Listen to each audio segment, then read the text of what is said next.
Dante Valentino had never believed in angels. He believed in power, in money, in the cold steel of a gun pressed against treacherous skin. He believed in loyalty bought with blood and maintained through fear. Angels were fairy tales told to children who hadn't yet learned that the world was a merciless place where only the strong survived. But standing in the glittering ballroom of the Castellano Hotel on Christmas Eve, surrounded by 500 of New York's elite, he could have sworn he was looking at one. She materialized beside him like smoke, a vision in ivory silk that pooled at her feet like freshly fallen snow. Her hair was the color of winter wheat, swept up in an elegant twist that exposed the graceful column of her neck. But it was her eyes that stopped him, cold, pale blue, almost silver, like chips of ice that somehow burned with an inner fire. "They will kill you later," she whispered, her voice barely audible above the orchestra playing Christmas carols. "Run away." Dante's hand instinctively moved toward the weapon concealed beneath his perfectly tailored Armani jacket. But she was already pulling back, melting into the crowd as seamlessly as she had appeared. For 3 heartbeats he stood frozen. Dante Valentino, head of the Valentino crime family, ruler of an empire worth billions, a man who made senators tremble and CEOs weep, frozen by 6 words from a stranger. His mind raced through calculations. He had enemies, certainly. The Kozlov Bratva had been circling for months, hungry for territory. The Ricci family still nursed wounds from the war that had established Dante's dominance 5 years ago. Even within his own organization, there were those who whispered that a 34-year-old was too young to lead, too reckless, too ambitious. But tonight, here, this was supposed to be neutral ground. The annual Christmas Gala hosted by Commissioner Aldridge, where criminals and politicians mingled under crystal chandeliers and pretended they didn't recognize each other from very different circumstances. Dante's eyes swept the room with predatory focus. His second-in-command, Marco, stood near the bar, nursing a whiskey. 2 more of his men were positioned by the exits, dressed as waitstaff. Everything appeared normal. And yet, the blonde's words echoed in his skull. There had been something in her eyes. Not malice, not calculation, but genuine fear. Fear for him. He made his decision in an instant. Moving with studied casualness, Dante drifted toward the service entrance, pausing to exchange empty pleasantries with a hedge fund manager whose offshore accounts he controlled. He accepted a champagne flute from a passing waiter, took a single sip, and set it down on a table. To anyone watching, he was simply mingling. The service corridor was quiet, lit by harsh fluorescent lights that made his shadow stretch long against the walls. Dante pulled out his phone and sent 3 rapid-fire texts. 1 to Marco, 1 to his driver, 1 to his head of security. Extraction. Now. Secondary location. He was 20 feet from the loading dock when the first gunshot shattered the silence. Then chaos. The sounds of screaming filtered through the walls, followed by more shots. The distinctive crack of automatic weapons that had no business being at a charity gala. Dante broke into a run, his expensive shoes slipping on the polished concrete floor. The loading dock door burst open before he reached it, and for one terrible moment, he found himself staring down the barrel of an MP5 held by a man in black tactical gear. But the man wasn't aiming at him. "Mr. Valentino, this way. Marco sent us." The next 90 seconds were a blur of armored vehicles, screeching tires, and the distant wail of sirens. By the time Dante's heartbeat returned to something approaching normal, he was in the back of a bulletproof SUV speeding through the snowy Manhattan streets, heading for his penthouse safe house in Tribeca. Marco's voice crackled through the car's speakers. "Boss, we got 18 dead at the gala. 6 of them were ours. The Kozlovs hit the main ballroom 2 minutes after you left. They had men in kitchen uniforms, men posing as guests, a coordinated assault. If you'd still been at your table when it started." He didn't need to finish the sentence. Dante stared out at the Christmas lights blurring past, his jaw tight. 6 of his men, dead. Good men. Men with families who would be opening empty chairs at their tables tomorrow morning. But he was alive. Because of her. "Marco," he said, his voice dangerously soft, "I need you to find someone for me." The search began that night. Dante had resources that would make intelligence agencies envious. Hackers who could breach any system, investigators who could track a single hair across continents, informants in every corner of the city. He deployed all of them with a single directive. Find the blonde woman in the ivory dress who had been at the Castellano Hotel Christmas Gala. The first 72 hours yielded nothing. Security footage from the hotel showed her arriving alone. No vehicle, no escort. She appeared at 9:47 p.m., spoke to no one except Dante himself, and vanished from all cameras at 9:52 p.m., 5 minutes before the shooting started. It was as if she had materialized for the sole purpose of warning him and then dissolved into mist. "She's a ghost, boss," Marco reported on the third day, frustration evident in his voice. No matches in facial recognition. No credit card purchases, no phone signals, nothing. Either she doesn't exist, or she's better at hiding than anyone we've ever tracked. "She exists," Dante said quietly. He was standing at the floor-to-ceiling windows of his office, watching snow fall over the city. "I touched her. I smelled her perfume. She was real." What he didn't say was that he couldn't stop thinking about her.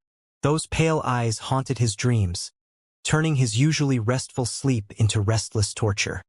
He would wake in the small hours of the morning, reaching for something, someone, who wasn't there. It made no sense. He had known her for perhaps 15 seconds. She had spoken 6 words to him, and yet she had saved his life, and he couldn't shake the feeling that their encounter had been something more than chance. On the 5th day, his tech specialist, a young prodigy named Sophie who had graduated MIT at 19 before discovering that crime paid considerably better than legitimate employment, burst into his office with a tablet clutched to her chest. "I found her. Sort of." Dante was on his feet before she finished speaking. "Talk." "I went back through social media posts from everyone at the gala. Most people there posted something, selfies, pictures of the decorations, whatever. I used AI to scan every image for anyone matching her description." Sophie pulled up a photo on the tablet. "This was posted by some socialite at 9:48 p.m. Look at the background." There she was, a blur of ivory and gold in the corner of someone's champagne toast selfie. Her face was turned away from the camera, but the dress was unmistakable. "I tracked every person who might have seen her, cross-referenced with the guest list, and found one interesting connection. The woman who posted this photo. Her husband is on the board of directors for Whitmore Memorial Hospital. And Whitmore Memorial just received an anonymous donation of $5 million. Dated December 23rd, the day before the gala." Dante frowned. "That's a lot of money for a hospital donation. What's the connection?" "The donation was earmarked for a very specific purpose. The pediatric cancer ward. And here's where it gets interesting." Sophie swiped to another screen. 3 years ago, a woman named Elena Ashford lost her daughter to leukemia at Whitmore Memorial. The daughter was 7 years old. After she died, the mother became something of a ghost. Sold her apartment, quit her job, disappeared from all social media. No forwarding address, no new employment records, nothing. And you think this Elena Ashford is our mystery woman? I think it's worth investigating. Here's the thing, boss. Before her daughter died, Elena Ashford was a forensic accountant. She worked for a firm that specialized in tracking money laundering operations. And guess whose finances her firm was investigating 3 years ago? Dante's blood ran cold. The Kozlovs. Sophie nodded. The investigation was shut down after she left.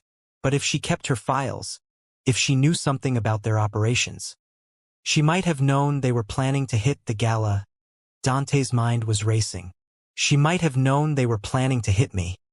He turned back to the window, watching the snowfall. Elena Ashford. The name echoed in his mind like a prayer. A woman who had lost everything, who had rebuilt herself as a ghost, and who had chosen to step out of the shadows for 15 seconds to save the life of a man she had never met. "Find her," he said. "Whatever it takes, whatever it costs. Find her." It took 2 more weeks.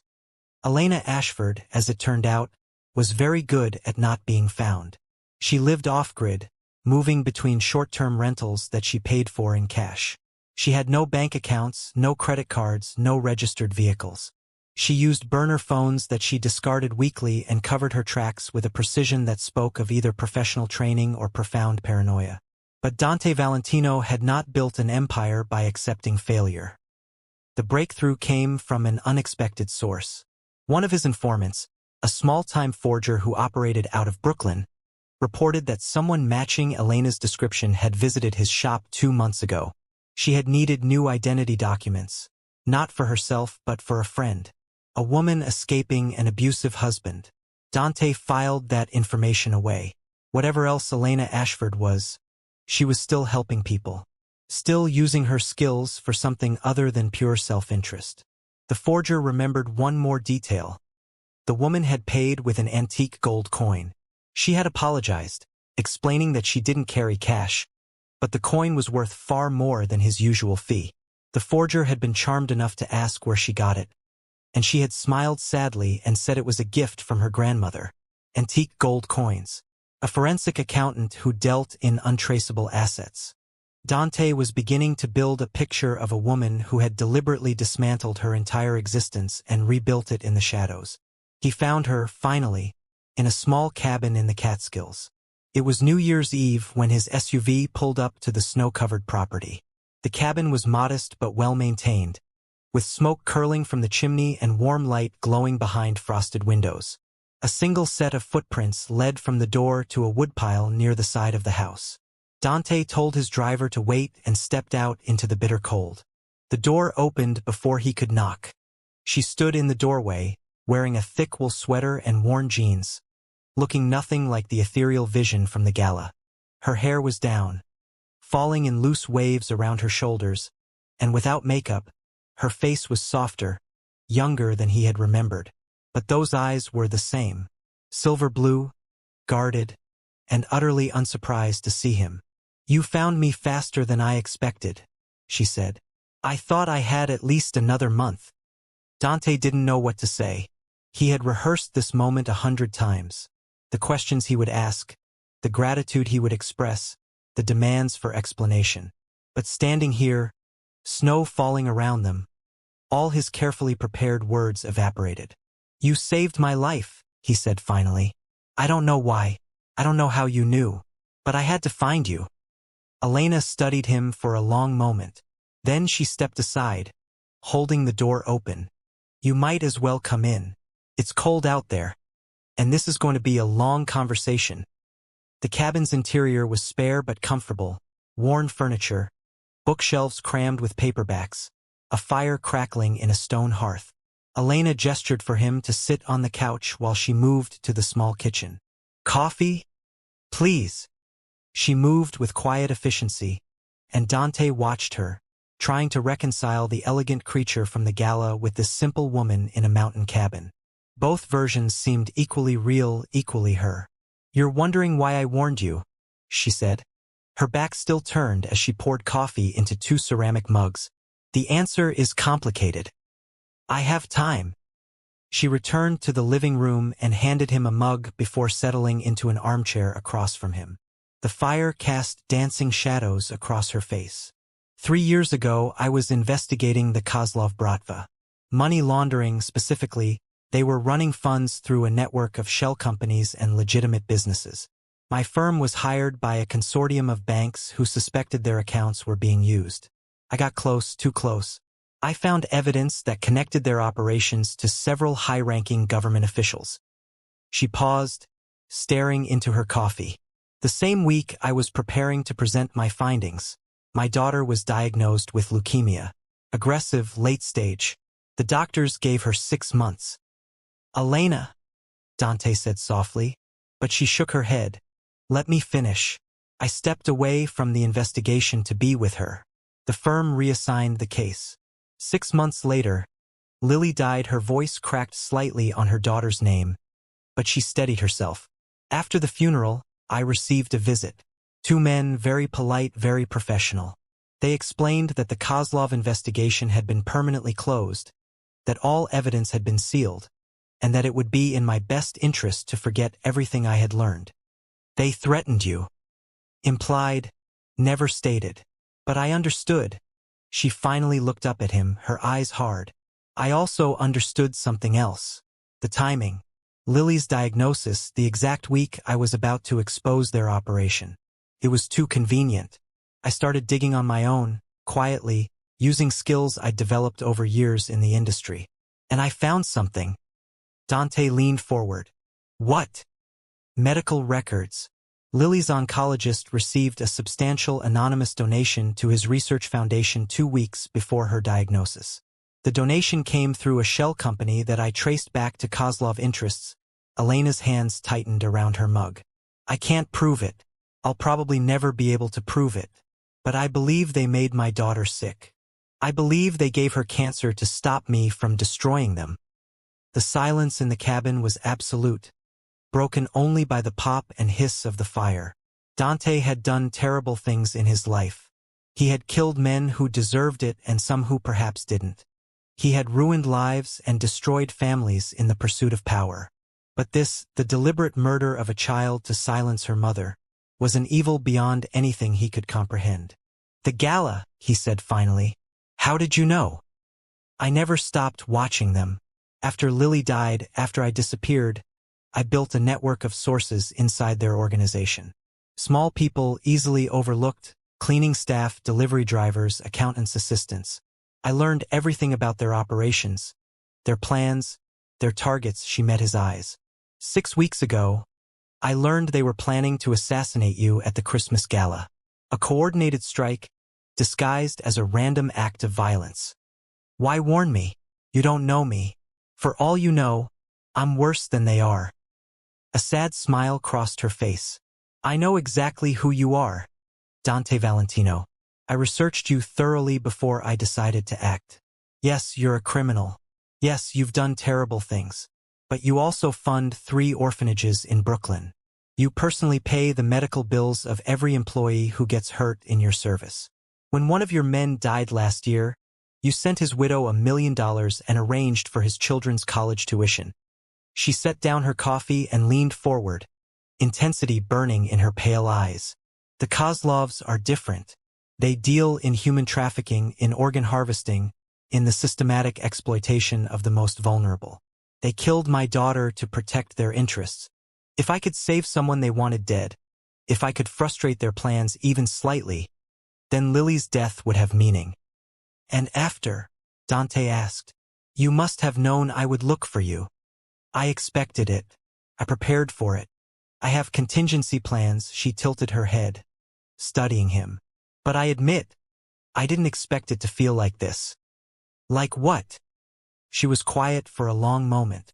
Like maybe I'm not as ready to disappear again as I thought I was. Dante stayed for 3 hours that first night. They talked about everything and nothing. His rise to power, her years in forensic accounting, her daughter's love of butterflies and picture books. By the time he left, snow was falling heavily, and the new year had arrived without either of them noticing. He returned the next day, and the day after that. Elena protested at first, warning him that associating with her could put them both in danger. The Kozlovs might still be watching. His enemies could use her as leverage against him. There were 1,000 reasons why he should stay away. He ignored every one of them. You saved my life, he told her on the 3rd day, standing in her kitchen as she made pasta from scratch. I don't abandon debts. Is that all this is? Repayment of a debt. He watched her hands work the dough, precise and capable. No, he admitted. That's not all this is. She didn't respond, but the ghost of a smile crossed her face, and she handed him a knife and gestured toward a pile of vegetables. They developed a routine. Dante would arrive in the late afternoon, bringing groceries and wine and, increasingly, information. His network continued to investigate the Kozlovs, and what they found was damning. Evidence of their involvement in human trafficking rings across Eastern Europe, connections to corrupt officials in multiple countries, and buried deep in their financial records, payments to a biomedical research facility that had been shut down for ethics violations. This is everything, Elena said one night, poring over documents spread across her kitchen table. If this got to the right people, the FBI, international authorities, it could destroy them. Then we make sure it gets to the right people. She looked up at him, eyes shining. This isn't your fight, Dante. You're a criminal yourself. Why would you risk everything to bring down another criminal organization? He reached across the table and took her hand. Her fingers were cold, and he wrapped both of his around them. Because they hurt you, he said simply. Because they took your daughter.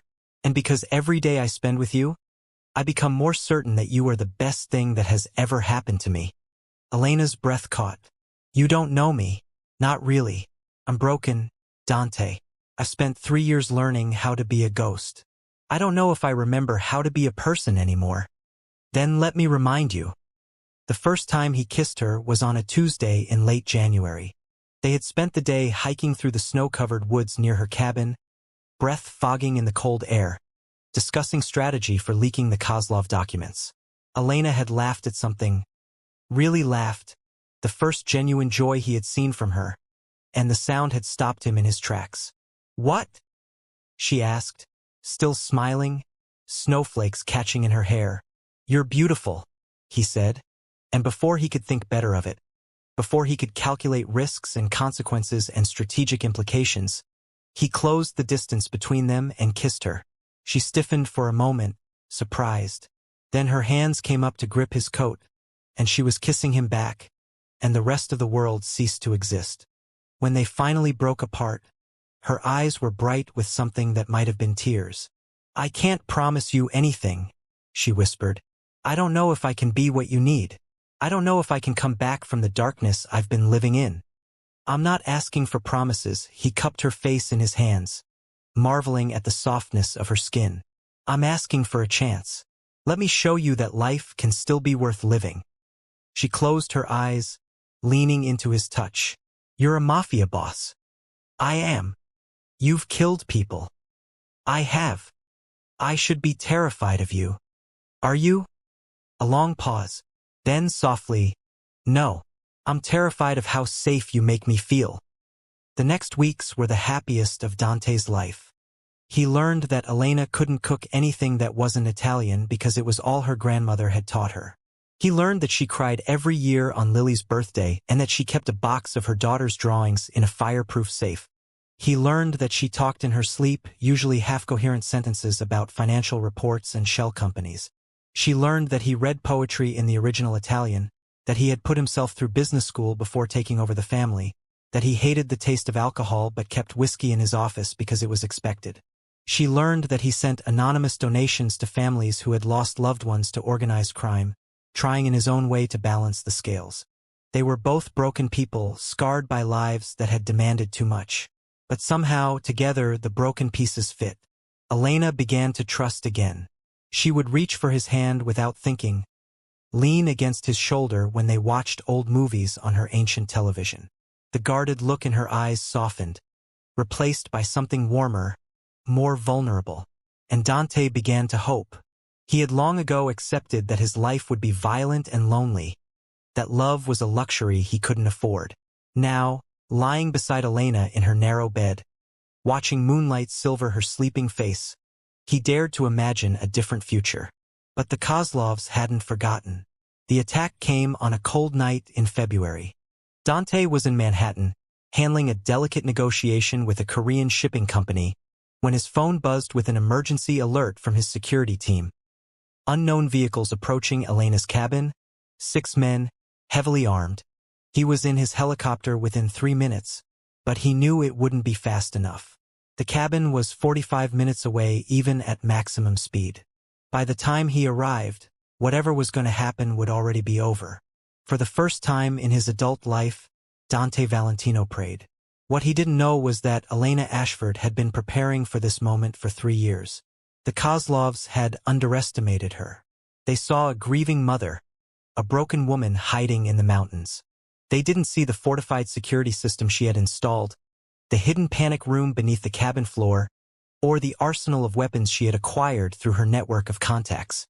When their men breached the door, they found an empty cabin and a recorded message playing from a speaker. Tell your bosses that I'm coming for them. Elena was already in the woods, moving toward her secondary vehicle, when Dante's helicopter arrived. She watched from the trees as his men swept the area, and she felt something crack in her chest. Not fear, but a desperate, aching love for the man who had dropped everything to save her. She stepped out of the shadows. Dante saw her and actually ran, crossing the snow-covered ground in great leaping strides until he could pull her into his arms. He held her so tightly she could barely breathe, his face buried in her hair, his whole body shaking. "I thought I'd lost you," he said, his voice ragged. "I thought I was too late." "I'm okay." She pulled back enough to see his face, to trace the lines of worry around his eyes. "I've been preparing for this since Lily died. They weren't going to catch me off guard. You could have told me. I could have had men here, protection." "No," her voice was gentle but firm. "This is my fight. I won't let you put your people at risk for my vendetta. Your fight is my fight. Don't you understand that yet?" He cupped her face, searching her eyes. "I love you, Elena. I have loved you since you appeared out of nowhere and saved my life with 6 words. Whatever comes next, we face it together." Elena felt tears spill down her cheeks, hot against the cold night air. "I love you too," she whispered. "God help me. I love you too." They didn't go back to the cabin that night. Dante took her to his penthouse in Manhattan, a fortress of glass and steel overlooking Central Park. She stood at the window watching the lights of the city while he made arrangements with his security team. "The Kozlovs made a mistake tonight," he said, joining her at the window. "They revealed their hand. They're scared of what you know, scared enough to act rashly. We can use that." "How?" "We leak the documents. All of them. To every law enforcement agency, every journalist, every international body that might be interested. We burn them to the ground." Elena turned to look at him. "That won't just hurt them. It could expose your operations too. Some of my files reference transactions that passed through your accounts." Dante shrugged, a cold smile crossing his face. "I've been restructuring my business for months. Legitimate holdings, clean money, legal operations. By the time anyone comes looking, there won't be anything to find." He pulled her close, pressing a kiss to her forehead. "I told you, I want a different future. A future with you. Whatever I have to sacrifice to get there, it's worth it." The takedown of the Kozlov Bratva became one of the largest organized crime prosecutions in American history. Elena's documents were devastating. Financial records, communications, evidence of crimes spanning 3 continents. The FBI arrested 47 people in the first wave alone. Interpol issued red notices for another 60. The organization's assets were frozen, their legitimate business fronts shuttered, their political connections scrambling to distance themselves from the wreckage. Viktor Kozlov himself, the man who had ordered Lily's death, was arrested trying to flee to Russia. He would spend the rest of his life in a federal supermax prison. Elena watched the news coverage from Dante's penthouse, tears streaming down her face. 3 years of hiding, of planning, of gathering evidence in the shadows. It had all led to this moment. "It's over," she whispered. Dante pulled her into his arms. "The Kozlovs are finished. But our story is just beginning." Spring arrived, bringing sunshine and cherry blossoms, and the kind of hopeful energy that follows even the darkest winters. Elena began to emerge from her shell, accompanying Dante to legitimate business functions, meeting his associates, slowly becoming a visible part of his life. She also began to grieve properly for the first time. She visited Lily's grave, bringing the butterflies her daughter had loved. She talked about her little girl openly, sharing memories instead of burying them. And slowly, carefully, she started to heal. "I'll never stop missing her," she told Dante one evening, as they walked through Central Park. "But I can finally remember her without feeling like I'm drowning. That's all any of us can ask for." He squeezed her hand. "The people we've lost become part of us. We carry them forward." She looked up at him, this complicated, dangerous, tender man who had turned her world upside down. "What happens now? For us?" "Whatever we want." He stopped walking, turning to face her. "I've spent my whole life following a path that was set out for me. Family legacy, criminal empire, endless violence. But you showed me there's another way. A different future. He reached into his pocket and pulled out a small velvet box. I'm not asking you to marry a mafia boss, Elena. I'm asking you to marry a man who wants to be better. A man who wants to build something with you. A man who loves you more than he ever thought possible. Elena stared at the ring. A simple band of white gold with a single sapphire the color of her eyes. Her hand trembled as she reached for it. I'm still broken, she said. I might always be broken. So am I. We'll be broken together. She slid the ring onto her finger. It fit perfectly. Yes, she whispered. Yes, I'll marry you. They were married in September, in a small ceremony at a vineyard in Tuscany. Elena wore a simple white dress that reminded her of the gown from the gala, and she carried a bouquet of white roses and purple butterfly bushes, a tribute to her daughter. Dante's legitimate business interests had flourished in the months since the Kozlov takedown. He had transitioned almost entirely to legal operations, real estate, technology investments, import-export trade that didn't involve weapons or contraband. Some of his old associates called him soft. He didn't care. Marco served as best man. Sophie, the tech specialist, served as Elena's maid of honor, having become a close friend in the months since the two women met. The guest list was small family members who had survived the violence, trusted employees, a handful of friends. As the sun set over the Tuscan hills, casting everything in gold and amber, Dante held his wife in his arms and marveled at the strange path that had brought them together. 6 words, he said. That's all it took to change everything. Elena smiled up at him. I've been thinking about that night, about why I decided to warn you specifically. There were other targets on the Kozlov list. Other people I could have saved. Why me? She was quiet for a moment. I researched you, like I said. Read about your orphanages, your loyalty to your men. But there was something else, a photograph. It was from a funeral maybe 5 years ago. You were standing apart from everyone else, looking out at nothing, and your face, she reached up to touch his cheek. You looked so alone, so lost. I recognized that look. I saw it in my own mirror every day after Lily died. Dante's throat tightened. That was my mother's funeral. She was the only person who ever believed I could be more than what I was born to be. She was right. Elena rose on her toes to kiss him softly. You are more.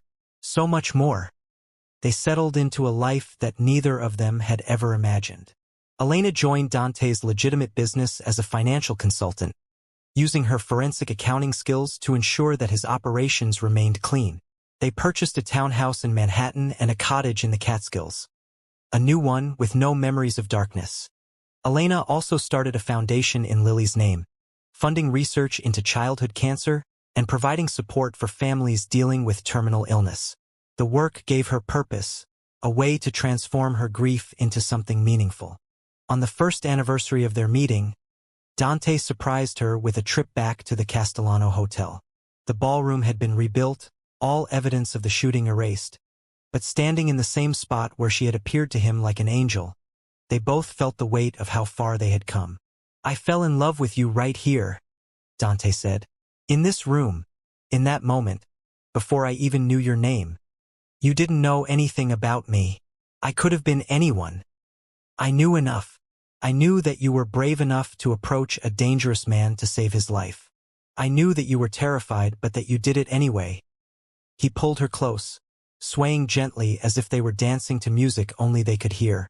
I knew that you were the most beautiful thing I had ever seen, and that I would spend the rest of my life trying to find you.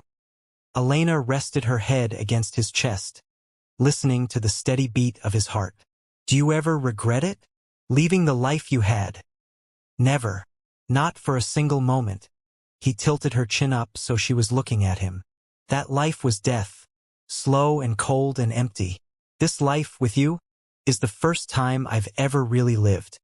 2 years after their wedding, Elena gave birth to a daughter. They named her Sophia Lily. Sophia for wisdom, Lily for the sister she would never know but who would always be a part of their family. She had her mother's silver blue eyes and her father's dark hair, and from the moment she took her first breath, she was the center of their universe. Dante, who had once inspired fear in the hearts of hardened criminals, could be found at 3 in the morning walking the halls with his daughter, singing Italian lullabies in a soft voice. Elena, who had spent years as a ghost haunting the edges of the world, discovered that her capacity for love had not been destroyed, only dormant, waiting for the right circumstances to bloom again. They raised their daughter with stories of her sister, of bravery and loss and the kind of love that transcends death. They taught her that the world could be cruel but that kindness was always possible. They showed her, by example, that broken people could put themselves back together and build something beautiful from the pieces. On Sophia's first Christmas, the family gathered in their Manhattan townhouse. Snow was falling outside, lights twinkling on the tree, and everywhere there were reminders of how much had changed. Elena held her daughter, watching Dante arrange presents with unnecessary precision. He caught her eye and smiled, that rare, genuine smile that she had worked so hard to earn. "What are you thinking about?" he asked. "That night, the gala. How scared I was." She pressed a kiss to Sophia's soft hair. "I kept telling myself I was doing it for Lily, for justice. But I think, somehow, I knew it would lead me here." Dante crossed the room to sit beside her, wrapping an arm around her shoulders. "You believed you were broken beyond repair, that you would spend the rest of your life alone in the shadows. I was wrong." She leaned into him, feeling the warmth of his body, the steady presence that had become her anchor. "You showed me I was wrong. We showed each other." Sophia stirred, making the small sounds of a baby waking. Both parents turned to her instantly, their attention drawn like magnets. In her face, they saw echoes of everyone they had loved and lost, and promises of everyone they had yet to become. "Merry Christmas," Elena whispered, to her daughter, to her husband, to the memory of the little girl who would always live in her heart. "Merry Christmas," Dante replied. Outside, the snow continued to fall, blanketing the city in white. Somewhere out there, the world kept spinning. Deals being made, crimes being committed, the endless dance of power and violence that had once defined both their lives. But here, in this room, there was only peace. Elena thought about the woman she had been 3 years ago, hollow, haunted, surviving on nothing but rage and the desperate need for justice. She had believed that saving Dante was simply another move in her long game against the Kozlovs, a strategic decision to deprive them of their target. She had not allowed herself to consider that it might be something more. But the heart has its own logic, immune to calculation. From the moment she had stepped out of the shadows at that gala, from the moment she had looked into his dark eyes and seen something that called to her own wounded soul, she had been lost. She simply hadn't known it yet. "Tell me what you're thinking," Dante murmured against her hair. "You have that look." "What look?" "The one you get when you're analyzing something." Breaking it down into its component parts, he shifted so he could see her face. "You're still trying to understand how we got here, aren't you?" She laughed softly, careful not to wake the baby. "Is it that obvious?" "To me? Yes," he traced a finger along her cheekbone. "But that's one of the things I love about you. Your mind never stops working, never stops questioning. Even when you're happy, you want to understand why. It's the accountant in me. Everything has to balance." "And does it? Does our story balance?" Elena considered the question seriously, as she considered everything. She thought about the pain that had brought them together. His attempted assassination, her daughter's death, years of violence and loss on both sides. She thought about the darkness they had both inhabited, the terrible things they had done and witnessed and survived. And she thought about this moment, the warmth of the fire, the weight of her daughter in her arms, the solid presence of the man she loved beside her, the foundation they had built together, the future stretching out before them like an unwritten book. "No," she said finally, "it doesn't balance. The math doesn't work. By any rational calculation, we should never have found each other. We should never have had a chance. But that's what makes it beautiful." She turned to look at him, her eyes shining. "Love doesn't balance. It doesn't follow rules or make logical sense. It just is wild and unpredictable and completely irrational. And somehow, against all odds, it found us. Dante leaned in and kissed her, slow and deep, pouring everything he felt into the gesture. When he pulled back, his voice was rough with emotion. "I spent 34 years building an empire," he said. "I accumulated wealth, power, influence, everything the world says should make a man happy. And I was miserable, empty, going through the motions of a life I never wanted. And now I have you. I have Sophia. I have a purpose that isn't just about dominance and survival." He shook his head, wonder in his expression. "You didn't just save my life at that gala, Elena. You gave me a reason to live it." They sat together in comfortable silence, watching the fire, listening to the soft sounds of their daughter breathing. Outside, church bells began to ring, marking the arrival of Christmas morning. In a few hours, the house would fill with the sounds of celebration. Marco and his wife coming for brunch, Sophie bringing her new boyfriend, a handful of other friends who had become family over the past 2 years. There would be laughter and food and the chaos of presents being opened. But for now, in the quiet before dawn, there was only this: two people who had found each other against impossible odds, holding the future in their arms. The years that followed were not without challenges. Dante's transition away from criminal enterprise, while largely successful, was not entirely clean. Old enemies surfaced occasionally, requiring careful management. Business rivals who had known him as a ruthless mafia boss struggled to take his legitimate ventures seriously. And there were moments, dark moments, when the weight of his past threatened to drag him under. Elena had her own struggles. The grief for Lily never fully disappeared. It simply became something she carried with her. A permanent ache that flared on birthdays and anniversaries and random Tuesday afternoons. Some days were harder than others. Some days she could barely get out of bed. But they had each other, and that made all the difference. When Dante woke in the night, haunted by the faces of men he had killed, Elena was there to hold him until the shaking stopped. When Elena fell into the black pit of depression that still claimed her occasionally, Dante was there to pull her back, patient and steady and unflinching. They learned each other's rhythms, each other's triggers, each other's secret fears. They fought sometimes. Both were too strong-willed for constant harmony, but they always found their way back to each other. The foundation they had built was solid enough to weather any storm. Sophia grew into a fierce, intelligent child who combined her mother's analytical mind with her father's intense focus. She was fluent in 3 languages by age 5, could solve puzzles that stumped adults, and had a moral compass that sometimes put both her parents to shame. "She gets that from Lily," Elena said one day, watching their daughter carefully share her toys with a younger child at the park. That instinct to protect the vulnerable. Lily was the same way. Dante wrapped an arm around his wife. "She gets it from both her sisters. And from her mother. I'm not sure I've ever been that selfless. You risked everything to save a stranger's life. You spent 3 years building a case against the people who hurt your daughter, not for revenge, but for justice. You are the most selfless person I've ever known." Elena leaned into him, watching their daughter play. "I'm not the same person I was that night at the gala." "Neither am I. That's the point." He pressed a kiss to the top of her head. "We grew. Together."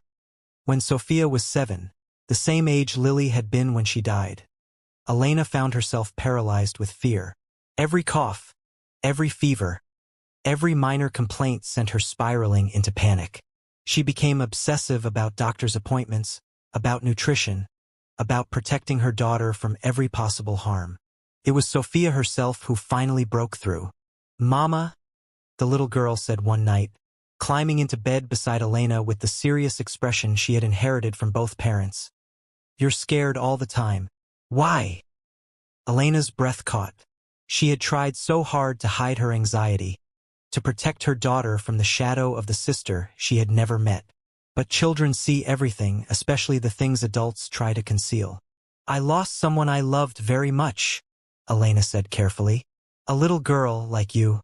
And sometimes I'm afraid of losing you too." Sophia considered this with the gravity of a child old enough to understand loss but young enough to still believe in happy endings. "But I'm right here," she said. "I'm not going anywhere." "I know, sweetheart. I know." Elena pulled her daughter close, breathing in the sweet smell of her shampoo. "But sometimes our hearts are scared even when our minds know better. Papa says that's why we have each other. So we can remind each other when we forget." Sophia snuggled closer. "I can remind you, Mama, every day. I'll say, 'I'm right here,' and you can stop being scared." Elena's eyes burned with tears. This child, this miracle she had never expected, this gift that had come from the ashes of so much pain, was wiser than anyone had a right to be at 7 years old. "That sounds like a good plan," she whispered. "Thank you, baby." "You're welcome," Sophia yawned, already drifting towards sleep. "Mama." "Yes. I think Lily would be happy that you found Papa, that you have me." A sleepy smile. "I think she's watching us, and she's happy." Elena held her daughter until long after she fell asleep, tears streaming silently down her face. Whether it was true or not, whether Lily was watching from somewhere beyond, the idea brought her more comfort than she could express. Maybe that was what healing looked like. Not the absence of pain, but the ability to hold pain and joy simultaneously. To carry the weight of loss while still reaching for happiness. She had spent so long believing that her life ended the day Lily died. That she was merely a ghost going through the motions, waiting for the universe to finish what it had started. But Dante had seen her, really seen her, in a crowded ballroom in those 15 seconds that changed everything. He had looked at the ghost and seen the woman underneath, and he had refused to let her disappear. And in doing so, he had given her back to herself. On the 10th anniversary of the Christmas Gala, Elena and Dante returned to the Castellano Hotel. It had become a tradition, marking the night that had brought them together, honoring the strange and wonderful path that had led from those 6 whispered words to a life neither of them had dared to imagine. The ballroom looked different now. Newer chandeliers, updated decor, a different energy entirely. 10 years was a long time. The world had changed, and so had they. Sophia was with Marco's family for the night, enjoying a sleepover with his children. For the first time in years, Dante and Elena had an evening entirely to themselves. They danced. They drank champagne. They talked about the past and the future and everything in between. "Do you ever wonder?" Elena asked, swaying in his arms to a soft jazz standard. "What would have happened if I hadn't warned you?" "I'd be dead," Dante said simply. "The Kozlovs would have succeeded, and you would still be a ghost in the mountains, alone with your grief and your files. Or I might have found another way to bring them down. Eventually. Maybe. But would you have found this?" He pulled her closer. "Would you have found happiness? Love? Sophia?" Elena was quiet for a moment. It was a question she had asked herself many times over the years. The sliding doors of fate. What if she had chosen differently? What if she had stayed in the shadows? "I don't think so," she admitted. "I was so focused on destruction, on making them pay for what they did to Lily. I couldn't see past it. I couldn't imagine a future where I did anything but burn. And now," she looked up at him, this man who had once been one of the most feared criminals in New York, who had killed men and ruined lives and built an empire on violence, and who had somehow, impossibly, become the kindest person she knew. "Now I can't imagine any future without you," she said. "You saved me, Dante, just as much as I saved you. Then I guess we're even. I guess we are." He kissed her then, in the middle of the dance floor, surrounded by strangers who had no idea of the history they were witnessing. Just 2 people in love, celebrating an anniversary, unremarkable and extraordinary all at once. When they finally broke apart, both were breathing hard, years of marriage having done nothing to diminish the spark between them. "Let's get out of here," Dante murmured. "I want to spend the rest of this night alone with my wife." Elena grinned, feeling like the woman she had been before loss and grief had hollowed her out. "Lead the way, Mr. Valentino." "Always, Mrs. Valentino. Always." They left the gala hand in hand, stepping out into the cold December night. Snow was falling again, just as it had 10 years ago, blanketing the city in white. But this time, neither of them was running from anything. They were simply walking toward home, toward each other, toward the life they had built from the wreckage of who they used to be. And in the end, that was enough. More than enough. It was everything. The story of Elena and Dante Valentino would become something of a legend in certain circles, whispered about in boardrooms and back alleys, analyzed by people who studied the intersection of organized crime and legitimate business, occasionally mentioned in true crime documentaries about the fall of the Kozlov Bratva. But the people at the center of the story never cared about the legend. They cared about Sophia's first day of school, about Sunday morning pancakes and Friday movie nights, about the small, ordinary moments that make up a life well lived. Elena continued her work with the Lilly Foundation, expanding it over the years until it became one of the leading charitable organizations in pediatric cancer research. She found purpose in transforming her grief into hope, in ensuring that other families might be spared the pain she had endured. Dante's legitimate businesses flourished, eventually growing into a portfolio worth billions. He became known as a philanthropist, a mentor to young entrepreneurs, a model of successful corporate leadership. Very few people remembered that he had once been one of the most dangerous men in New York. Those who did remember knew better than to mention it.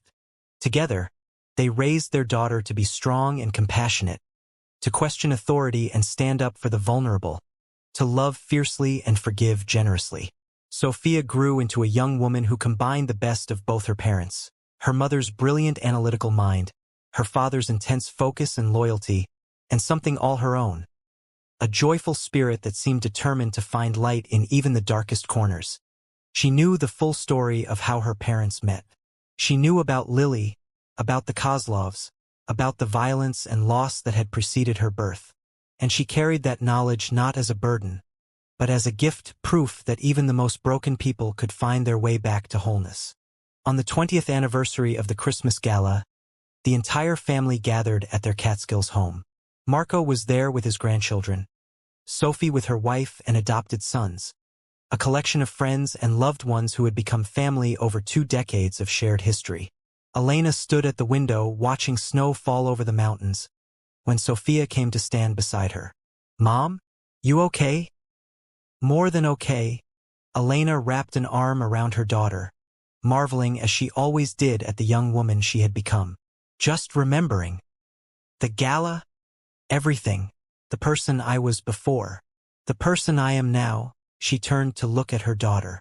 "You know, I spent years believing my life was over, that I would never feel anything good again." Sophia nodded. She had heard the story many times, but she never tired of it. There was something magical about her parents' history, something that proved life could surprise you, that love could find you in the most unexpected places. "And then you walked into that ballroom," Sophia finished, "and everything changed." "Everything changed," Elena agreed. 6 words, 15 seconds. And somehow, that was enough to redirect the entire course of my life. She smiled, eyes bright with unshed tears. "Enough to lead me to your father, to you, to everything that matters." Across the room, Dante caught her eye. Even after 20 years, even with gray threading through his dark hair and lines mapping the journey of his face, he still looked at her the same way he had that night, like she was a miracle he couldn't quite believe. She supposed, in a way, they were both miracles. 2 damaged people who had somehow found each other in the darkness and held on tight enough to pull each other into the light. "I love you, Mom," Sophia said. "And Dad. And this crazy family we've become." "I love you too, sweetheart." Elena pressed a kiss to her daughter's temple.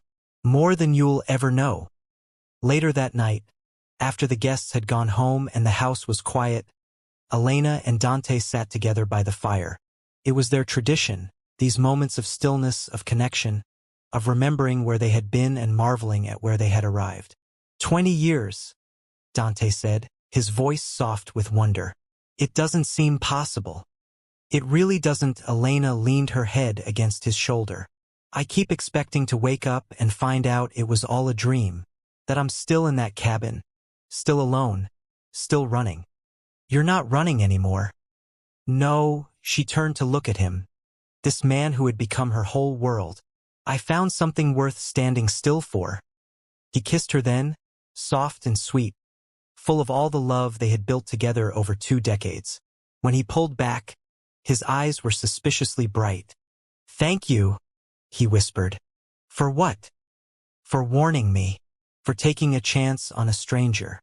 For believing that I could be more than what I was." He cupped her face in his hands. "For saving my life, Elena. In every way a life can be saved." She covered his hands with her own. "Thank you for finding me. For not giving up. For showing me that it was possible to be happy again." She smiled through her tears. "For loving me, even when I didn't love myself. Always," he promised. "For as long as I live and whatever comes after. Always." Outside, the snow continued to fall, blanketing the world in peace. Inside, 2 people who had found each other against impossible odds held each other close and counted their blessings. They had started as strangers, a mysterious blonde woman and a ruthless mafia boss, brought together by violence and betrayal. They had become partners, then lovers, then spouses, then parents. But more than anything, they had become each other's home. And in the end, that was the only story that mattered. Not the danger or the drama, the enemies defeated or the empires built. Just 2 people learning to love each other, learning to forgive themselves, learning to believe that even the most broken hearts could heal. "They will kill you later, run away." 6 words that changed everything. 6 words that led to this. A life full of love, a family built from the ruins, a future brighter than either of them had dared to dream. It wasn't a fairy tale. There was too much darkness in their past, too much blood on both their hands, for that. But it was real, it was true, and it was theirs. Forever and always. Theirs.